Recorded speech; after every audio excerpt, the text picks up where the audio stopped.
My brother-in-law smirked, "You can't win against me," when he tried to take over the family trust. So I found his hidden bankruptcy records and showed the whole family. It started on a chilly Saturday morning, and I was just finishing my second cup of coffee when my phone buzzed on the table. I glanced down and saw it was a text from my sister, Maya. "Can you come to Mom and Dad's? Aaron wants to go over the family trust." I raised an eyebrow, my fingers hovering over the screen as I mulled over what to say. Maya's husband, Aaron, and I didn't exactly get along. Different wavelengths would be putting it kindly. Aaron was all about appearances and investments that, in my opinion, were way more about vanity than financial security. He liked to make a big show of being the family's financial expert, a title he appointed himself because he'd read a few books and knew how to use buzzwords. Meanwhile, I'd actually spent years helping Mom and Dad manage their finances. But somehow, Aaron thought he could do it better. Every interaction between us was like stepping into a ring, each of us waiting for the other to take a swing. I texted back, "On my way." After all, family is family. As I pulled up to my parents' house, I noticed Aaron's car parked outside, shiny and new, probably leased. He loved those status symbols, even if they cost him a small fortune. I sighed, trying to brace myself for whatever proposal he was going to throw at us today. Inside, my parents looked relieved to see me. They'd always been the kind to avoid confrontation, especially with Aaron. He could be persistent. My mom shuffled around the kitchen, glancing at the dining room where Aaron sat at the head of the table, leaning back with a stack of papers in front of him. He was doing that thing he did, with his lips curled in a smirk, like he was already winning before anyone had said a word. Maya sat beside him, looking exhausted, her shoulders tense. She flashed me a quick, tight smile as if to say, "Please, just go along with it." Aaron didn't look up as I walked in. He was rifling through his papers, pretending to be deep in thought. After a pause, he glanced at me, barely holding back a grin. "Nick, good to see you. We were just waiting for you to go over some thoughts I have for the trust." I took a seat across from him, glancing at Maya and then at my parents, who looked like they were hoping to disappear into the wallpaper. "All right, Aaron," I said, folding my hands in front of me. "Let's hear it." Aaron held up a sheet of paper and cleared his throat, adopting this pompous tone he probably thought sounded professional. "So, after doing some research and consulting a few resources, I think it would be in everyone's best interest if I took over the trust." He said it like he was offering to take out the garbage, not take control of my parents' entire life savings. I could feel the heat rising in my chest, but I forced myself to stay calm. "Let me get this straight," I replied slowly. "You want control of the entire family trust?" Aaron leaned back, folding his arms. "Yes.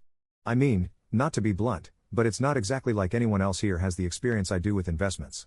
I've been researching how to maximize our assets, streamline our resources." I cut him off. "And by experience, you mean the small chain of organic coffee shops that went belly up last year?" My parents exchanged nervous glances, and Maya's eyes widened. Aaron's jaw clenched, but he quickly recovered, plastering on that smug grin. "That was a temporary setback," he said, brushing it off. "If you knew anything about business, you'd understand that risks are part of the game." I shot back, "Oh, I get that. But this isn't a game. This is Mom and Dad's money. It's the future they worked for. And they don't need you playing roulette with it." Aaron chuckled, clearly enjoying the back and forth. "See, Nick, that's the difference between us. I don't think small. I look at the big picture. And frankly, your input has been limited at best.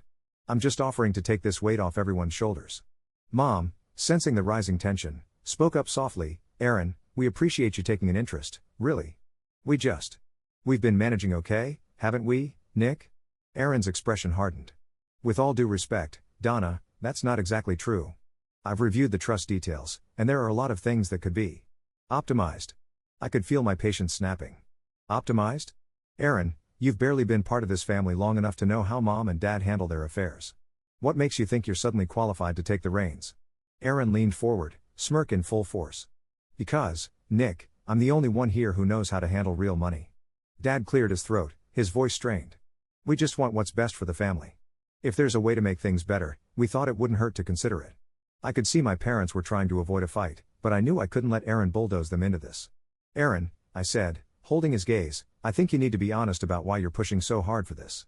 You and Maya had to move back here recently because of, what, financial adjustments?" Maya bit her lip, looking away. Aaron's eyes flashed, and for the first time, he looked genuinely rattled. "That's none of your business, Nick. It is when you're asking to take control of the family's assets," I shot back. "If your finances are in good shape, then why are you so desperate to get your hands on the trust?" Aaron's smirk was gone, replaced by a thin, tight line of anger. "You wouldn't understand. Some of us have bigger plans than just scraping by. I wanted to push more, but I knew this wasn't the time." Not yet. But something about the way he dodged the question gnawed at me. I knew Aaron had been in over his head financially, but I had a feeling there was a lot more he wasn't saying. The next few days, I couldn't shake the feeling that there was something hidden beneath the surface. Aaron's urgency, his carefully worded answers. It didn't sit right. So, I decided to do a little digging. A few phone calls and some online searches later, and I found what I was looking for. Aaron had filed for bankruptcy just months ago. He'd kept it hidden, probably even from Maya. I took a deep breath, staring at the document on my screen. This wasn't something I wanted to bring up, but Aaron had forced my hand. If he was going to try and deceive the family, he'd better be ready for what was coming. At the next family meeting, we all gathered around the same table, but this time I came prepared. I waited until Aaron launched into his pitch again, talking about opportunities and expanding assets, before I finally spoke up. Aaron, do you really think you're in any position to manage a trust? Aaron gave me a cool look, but I could see his jaw tighten.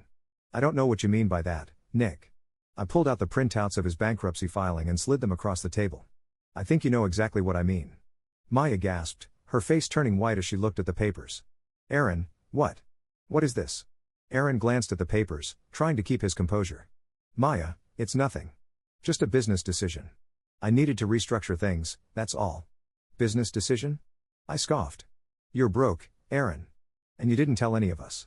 You didn't even tell your own wife. Maya's voice was a whisper, barely holding back tears. Is this true, Aaron? You filed for bankruptcy?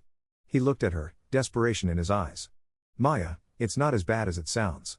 It was just to give us a fresh start, okay? You have to trust me. She shook her head, staring at him in disbelief. How can I trust you when you hid this from me? Aaron turned his attention back to me, his face twisted in anger. You think you've won, don't you, Nick? You think you can just waltz in here and take me down? It's not about winning, I said, my voice steady.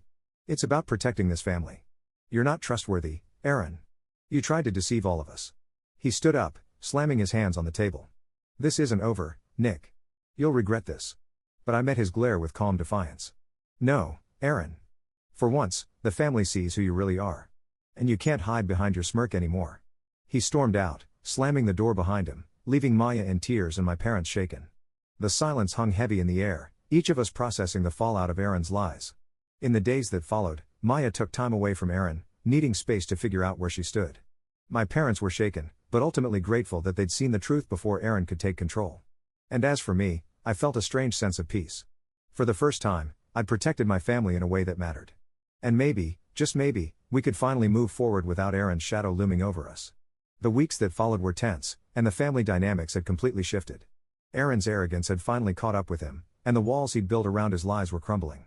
Maya stayed with my parents temporarily, taking her own space to process everything.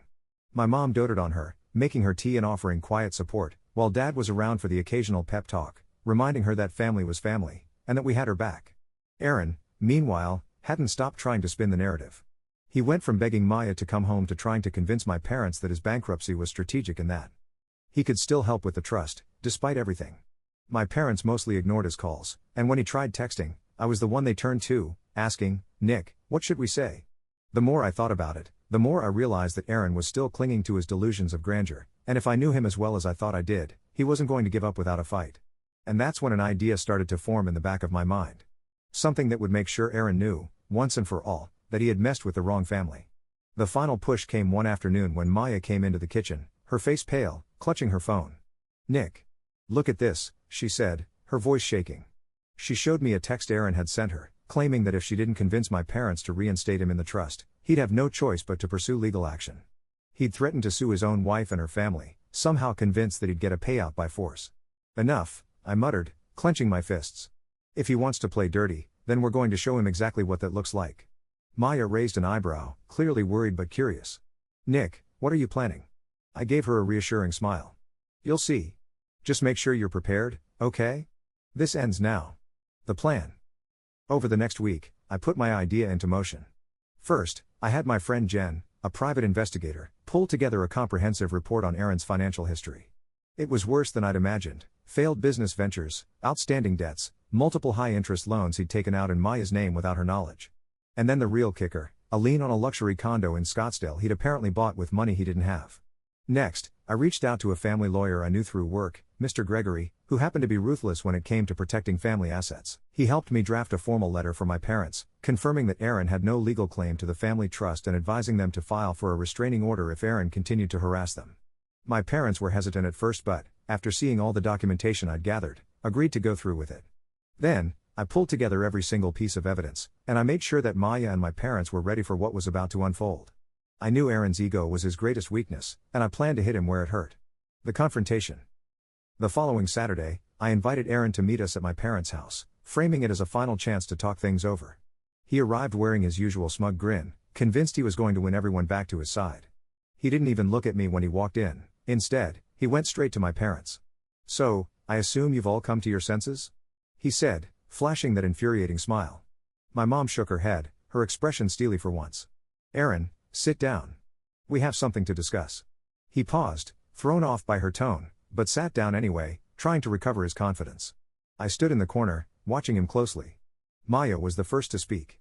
"Aaron, I know everything. The debts, the condo in Scottsdale, the loans you took out in my name." Her voice was calm but had a strength to it that I hadn't seen before. Aaron's face paled. He glanced at me, then back at her.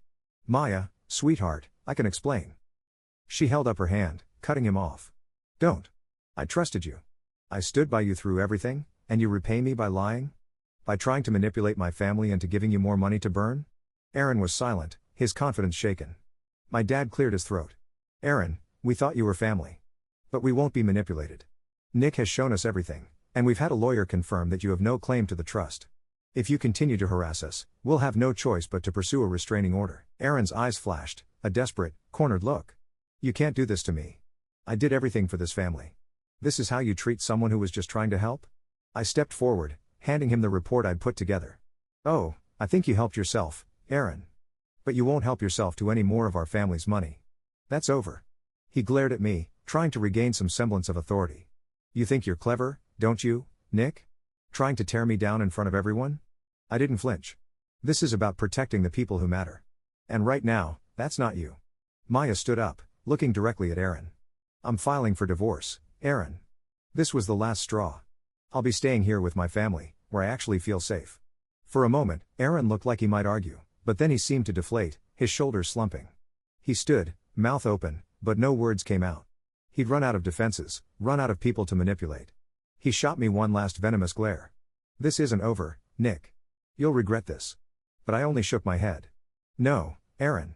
You'll be the one who regrets trying to tear this family apart." And then he left, storming out without a backward glance. The aftermath. With Aaron gone, there was a palpable sense of relief in the room. Maya let out a deep breath, tears in her eyes, but for the first time, she looked free. My mom hugged her tightly, whispering words of comfort, while Dad squeezed her shoulder reassuringly. In the weeks that followed, Maya started to regain her footing, leaning on the family as she worked through the legal process of her divorce. Aaron tried to reach out a few times, but every message was met with a firm silence from us. Eventually, he stopped trying, and word got around that he'd moved out of town, likely in search of another opportunity. But the real satisfaction came when I found out through a mutual acquaintance that Aaron's shady dealings had caught up with him. Apparently, a lender from one of his failed businesses had filed a lawsuit, and with his assets frozen, he was barely scraping by. The last I heard, he was back to working odd jobs, the once grand image he'd built for himself in tatters. For the first time in years, our family dinners felt light, filled with laughter instead of tension. Maya started taking classes to finish her degree, something she'd put off during her marriage, and I'd never seen her so determined. My parents were closer to us than ever, relieved and grateful that we could finally move on without the dark cloud Aaron had cast over us. One evening, as we were all gathered around the table for a casual meal, my dad raised a toast. To family, the kind that actually cares about one another.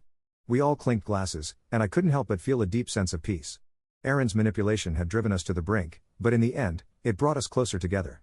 And as I looked around the table, I realized that sometimes, standing up to someone who's wrong for you isn't just about winning, it's about reclaiming your family's peace and finding a way forward together.